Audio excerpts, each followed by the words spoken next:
What up there, anime and manga communities? This is your boy Chitty, or Chidia, whatever the hell it is you want to call me. And today I'm here to talk about Magi chapter 232. Now, this week's chapter of Magi was very informative, to say the least. And on top of that, hold up. What am I doing, man? Let me get my tags.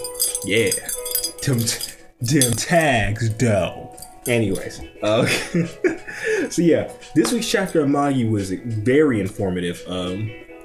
It pretty much answered a lot of the questions that we all needed to get answered, and on top of that, it got me thinking on some real life stuff, like some real, like, kind of deep stuff, like the week before last week's chapter got me thinking. So let's go ahead and just jump into the chapter as it is. The chapter starts off with my boy Solomon, Ugo, and what's the other one named? Sheba and Arba, all in the astral plane, which is what I'm going to call this for all intents and purposes, because I have no freaking clue where they are. The God dimension. We're going to call it astral plane.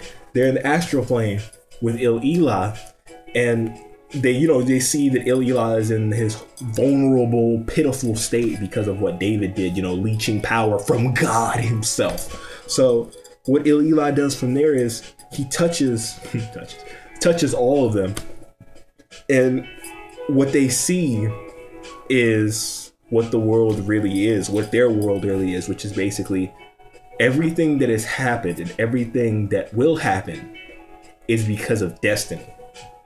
God has the entire, it's not even a premonition like they said in the chapter. It's not a premonition. It's more of a flow of events that just, no matter how random you think something is, an event of happiness, death, whatever it may be, it all happens towards some sort of goal. And that really got me thinking, because I believe in God, right? And I don't know about you. You may not believe in God, but I do. And it got me thinking, like, if God is truly there, because I know a lot of people question that. If God is true, even though I believe he's there, I'm just going to say it for the sake of this video. If God is truly there, does that mean that all the things that are happening around us are by fate? Because a lot of people say, I'll leave it in God's hands and whatever and all that. Do we really truly not have free will? Is it all towards one end game goal? And if it is all towards one end game goal, is that truly free will? Is that truly choosing for yourself? Is if the world is going to go to some end, no matter what? Is that truly a choice? Is that truly free will? I don't know. It just got me. It really had me thinking about fate and how it all plays into our lives. And it's so interesting to me to actually think about that. Because I know a lot of religions believe that at the end of the day, something will end up happening. I know a lot of people in general believe that at the end of the day, something will happen. And if that's all part of fate, then did we truly have an option in our own destiny? I don't know, like that is like some of the deepest shit I think I've ever had to really think on. I really like to think on some deep stuff, but that hit me. Like, I really thought about that for a second. But back onto the chapter at hand. All the other mages can see what this destiny, what the world is truly is. And Ethnan is like, yo, this is just it. We're in a prison of destiny. And that's what I'm going to name this video, the prison of destiny. That is exactly what I'm going to name this video, the prison of destiny. And he's just sitting there like, so there's no escape. There's nothing we can do. And then we hop back over to the astral plane, where they're just sitting, where Solomon and the group are just like, wow, like what did David want us to see this for? Just so we can know how powerless we really are. And Solomon's like, no, we can do something. We can fight this fate. We can fight God. And Arba's like, wait, He's like, what I'm gonna do is there's enough power here to where I can become one with Il-Elah. And they're like, what, wait, you're going to destroy the God of our world, Il-Elah? He's like, no, I'm going to become one and share my energy. Let's share together so that we no longer have to go back down this fate, so that we can have our own free will. And then we jump back over to, then we jump to Arba, who's like, no, I can't let you do this. This is the one thing that I just cannot allow, because you can tell she's very devoted to Il-Elah, her god, and she tries to charge Solomon to stop him, but she can't, because this is where I got confused. The artwork, I don't know, the panels was just kind of weird. I think it has something to do with David's staff that stopped her from being able to touch Solomon. And Solomon, Ugo looks at Solomon, he's like, look, this is a lot of power. I don't know if you're gonna be able to come back from this one. You still want to do this? And Solomon's like, yep, let's rock.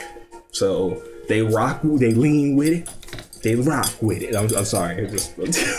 So Solomon becomes one with Il-Elah.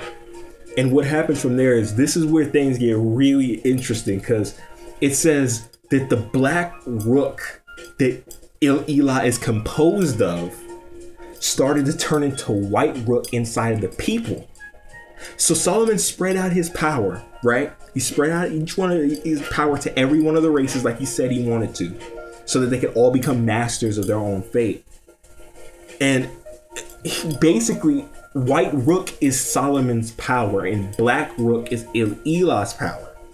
And the reason this makes so much sense is because if you look back to when they were fighting against the black god back then, and even if you just look at the beginning of Magi in general, whenever you sunk into depravity, you would gain black rook.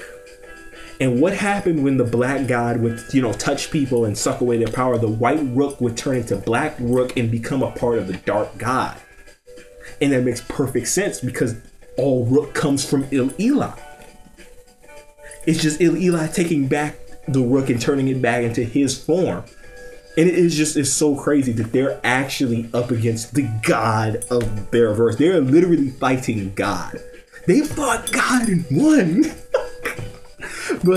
Or at least pushing him back. It's been a while since I read that part of that arc. But so from there, Sheba, Arba, and all the rest head back to, the real world. And Sheba is, of course, heartbroken that she just lost the man she loved. And here's where things get weird. Apparently, there's some sort of Solomon lookalike. It looks exactly like David. It looks almost exactly like David to me. And apparently, that's King Solomon. That's how Solomon is supposed to look for all intents and purposes. And it's just so crazy. And that's pretty much where the chapter ends. Solomon is now one with Il-Elah, and that's it. But this chapter answers so many questions. First of all, it answers who Rin-Gyokuin is. It's Arba. I don't even think you can argue that at this point. There's no one else. From the moment I saw Arba, I was like, that's Rin-Gyokuin. Some people were saying, oh, it's Sheba, but I was like, Sheba's character, that would be some major character regression. I don't see anything of possible, there's no possibility. But Rin-Gyokuin makes sense because of how she wanted to fight Solomon from becoming one with her god. What I'm going to say Rin-Gyokuin's endgame goal is to bring Il-Elah back, because Solomon sealed the main body of Il-Elah when he became one with him. Is to bring Il-Elah back and continue this flow. The flow of destiny and fate, which is, bad. And it fits perfectly within the story, the confines of the story. It fits perfectly. Then if we look at, what's his name? Then if we look at Ethnan, this is where my question is. Ethnan, what is he, why does he work with Rin-Gyokuin? Because he seemed like the type of person who want to fight fate.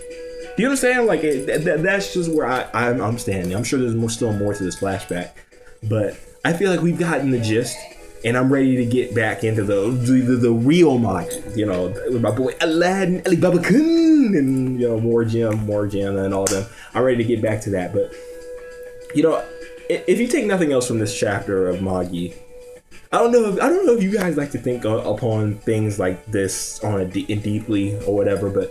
This one really had me thinking, is fate truly, is destiny truly something that guides our lives? I feel, like I said in my last Let's Talk, I said that I feel destiny does exist to some extent.